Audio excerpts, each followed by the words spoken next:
Une impression d'icône rendue par un contraste clair-obscur appuyé. Un travail de la lumière à la manière des peintres espagnols du XVIIe siècle.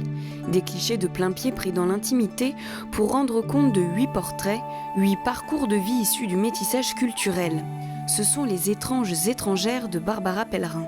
La photo de plein-pied, c'est l'occasion de faire du portrait, de faire un portrait un peu complet, c'est-à-dire de la tête aux pieds, en prenant en compte le vêtement, la façon dont les femmes sont habillées, les pieds, qui sont assez présents dans la composition, les objets qui souvent sont posés sur le sol. C'est un cadrage qui est un véritable parti pris, à la fois parce que c'est un rappel à la picturalité, et en même temps parce que l'identité, c'est pas simplement le visage.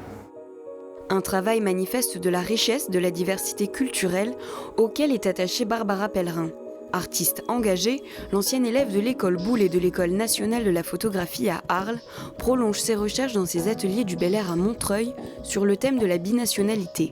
Une passion qu'elle partage également avec ses élèves du Conservatoire des Arts de Montigny-le-Bretonneux. Ce qui me plaît, c'est que c'est l'histoire de chaque femme, du coup, qui devient un patrimoine, parce que ces femmes vivent pour la plupart du temps depuis longtemps en France, elles ont eu des enfants en France, et elles ont une histoire qui est passionnante, parce que justement, il y a eu le voyage, pourquoi elles ont quitté leur pays d'origine, l'arrivée en France, et comment on se considère à la fois française et en même temps d'un pays étranger.